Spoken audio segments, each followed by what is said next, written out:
Over the past 15 years, I've heard a lot of rumors and myths about Skylanders. It's a massive franchise that gained millions of fans around the globe during its 6-year run.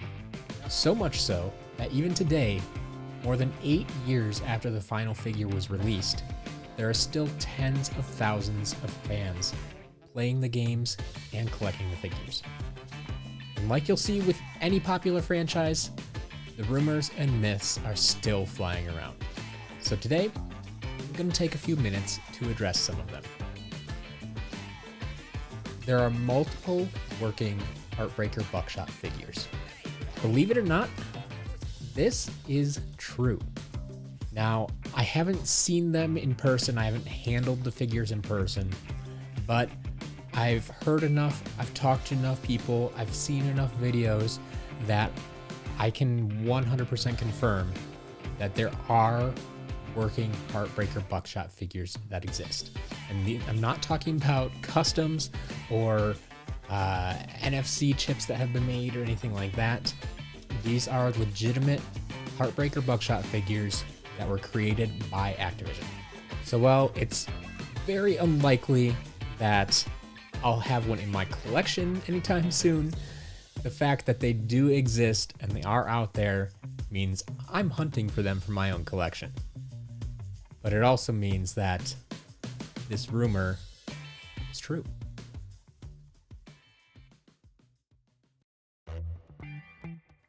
Unreleased creation crystals do not exist. Here, well, I don't know if I'm happy to say, but I guess I'm kind of happy to say that this is false. Not only do the unreleased creation crystals exist, but some of them even work in-game. Once again, this isn't something that I have in my personal collection yet, but I know multiple people who do own unreleased creation crystals, and I know people that I trust, that I've met personally, that I've talked with, that own working unreleased creation crystals. Some of them I have actually handled. I haven't been able to play with them in game necessarily, but I know they exist and I've seen them work.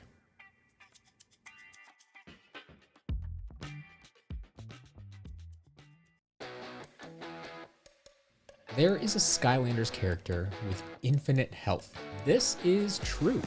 There is a character named Goldie, and there may be a few others from other games, specifically for Skylanders Imaginators. There's a character named Goldie that is in the code of the game and literally cannot die. Now, this was made for a specific purpose.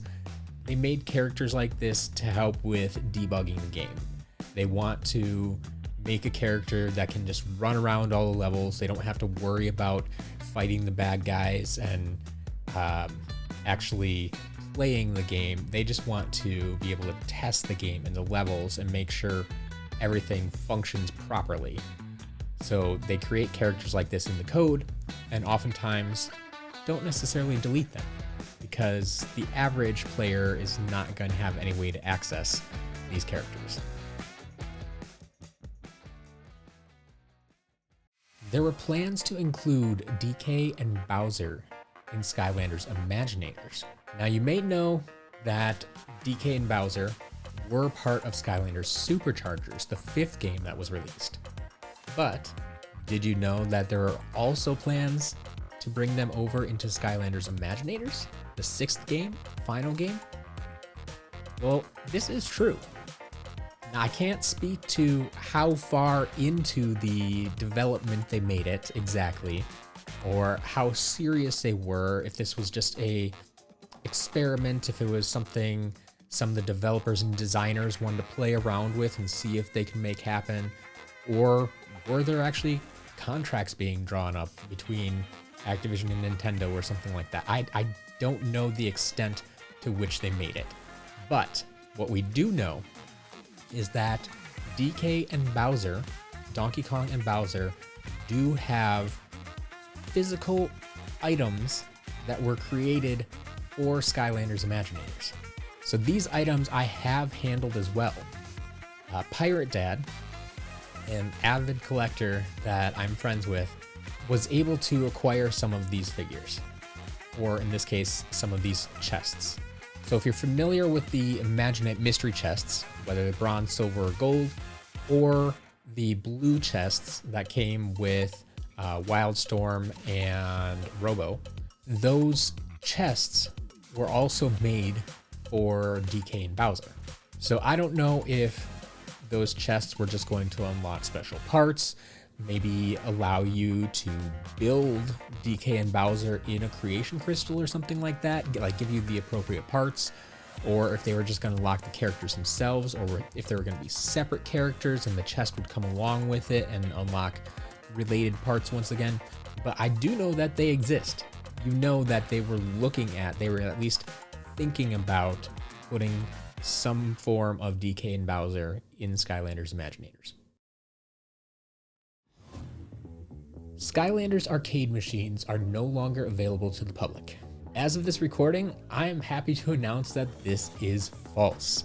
There is at least one Skylanders arcade machine, specifically Skylanders Cloud Patrol arcade machine, that can still be played.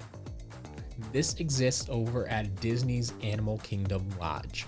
If you ever stayed at Disney World down in Orlando, Florida, most of the resorts there have some kind of arcade room. And now they don't all have Skylanders machines in them, but specifically the one over at Animal Kingdom Lodge does still contain a working Skylanders Cloud Patrol arcade machine. I first saw it a few years ago when I visited, and pretty much every year since then, I've made sure to check up on it. And so as of this year, as of this recording, I can say that that arcade machine is still there. And I will continue to check up on it anytime I'm down there, just to make sure Skylanders lives on. Skylanders use batteries. Thankfully, this one is false. Skylanders do not use batteries. Even the ones that light up, the light core figures or the giants or any other piece from Skylanders that lights up when you place it on the portal, none of these figures use batteries. And this is a great bit of news because it means that they're going to last that much longer. You don't have to worry about the battery dying. You don't have to worry about your ability to replace the battery or anything like that. They don't use batteries. That's a big piece of why this technology, why the Skylanders technology was so revolutionary at the time, back in 2011. Like, they found a way to make these figures that didn't require an internal power source, didn't require something that needed to be recharged or replaced over time. They would just continue to work. Now, the light bulbs in the light core figures and the giants, that's a different question. Now, the way the lights are connected to a power source, or the fact that light bulbs can burn out, may prevent the figures from lighting up over the course of time. But I guarantee you it's not because the battery is dead.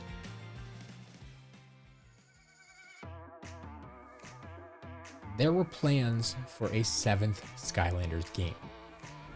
This one is true. Now, I'm not talking about anything in recent history here. Don't expect a Skylanders game to come out anytime soon. If we do hear anything about that, believe me, I will tell you about it. I will report the crap out of anything that comes out about that from an official source. But I'm talking about back in 2016, 2017. Were they working on a new Skylanders 7 game? And yes, they were. Once again, Pirate Dad has helped me out with this, and he actually owns some artifacts from this game. I don't have the full details on this, and honestly, I would like to make a separate video about this topic at some point. But what I can tell you is there were plans for another game. It was going to be a little bit different than the standard Skylanders games. The way I've heard it described is a team-based third-person combat video game that honestly, the way it was described to me reminds me of Crash Team Rumble, the game that did come out featuring Crash Bandicoot and some of his friends.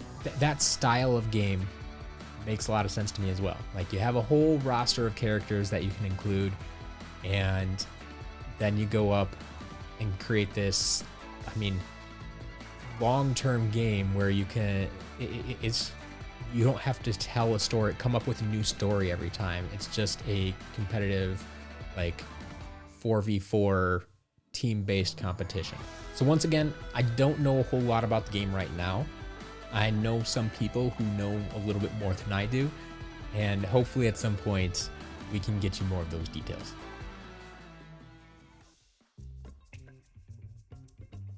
Skylanders NFC chips will die after 10 years. I hope by this point it's evident that this is false. There is no exact lifespan to NFC chips. I think where this rumor was started, well, first I think some people connected it to the fact that there may have been batteries, which we've already told you is false. The other thing, just with the life of an NFC chip. Now, there is something to the fact that most technology over the course of time has a lifespan, but it's not a set date and time. It's not, oh, after 10 years, everything's gonna just stop working.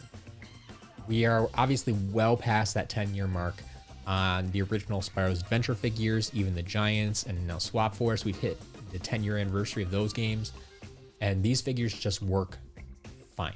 They're great. They work like they're new. This is something, I mean, if you don't trust me, just look at the business I run. We test thousands and thousands of figures every single week. At this point, we've sold hundreds of thousands of figures. We've tested even more than that, and it's less than 1% of figures that we get don't work. So the vast majority of figures still work in game. Now, NFC chips, like a lot of technology, do have some kind of rating associated with them. It's just something they do in the technology world. Companies want to know approximately how long they can expect something to last. And so there may be some truth to the fact that these chips were rated for 10 years or something like that. But it really comes down to how much the chips are used. What kind of environment are they kept in? Like, if you take your dive bomber and stick it in a tub of water and play with it, it's gonna have a very short lifespan. But if your figures sit on a shelf, new in box, for the 15 years, and no one touches it, probably going to have a longer lifespan. If they're thrown around the room, if they're stomped on, if they're chewed on by pets, there's so many factors that could play into this that all they can really do is give you an average. So that's something you have to remember. When things have a rating like this, or how many uses you might get out of it, it's an average. Some are shorter, some are longer, and the average might be 10 years. But I also think that that rating, that average, is for a chip that would be under constant use. And so most of these figures, if I have a collection of 500, nearly 600 figures, I'm not using 600 figures on a daily basis. Even if I play the game every day, I'm not using every figure every day. And so the amount of time that those figures are actually being used is very small. So I think you can see how these can have a very good long life, especially if you treat the figures well. Now, these final two rumors or myths, I'm kind of lumped together because they're associated to the same type of figure. A Spyro figure with 2011 printed on the bottom means it's an E3 Spyro. And similarly, a non-functional Spyro means it's an E3 Spyro. Well, both of these, I will tell you right now, are false. If you don't know what I'm talking about with E3 Spyro, I'm talking about the very original figures that were sent out to members of the media before the game was actually released. So this was back in the summer of 2011. Before the game was announced, before it was released, they sent out not only an E3 Spyro, but also Trigger Happy or Gil Grunt to members of the media. They had special packaging. They had stickers on them that said, hey, bring me to E3, try me out at the Activision booth. They were advertising their new game, and they wanted people to get excited for it. Now, most of these figures were opened up at the booth. They tried them on the demo game, and then they were either discarded or taken home or whatever.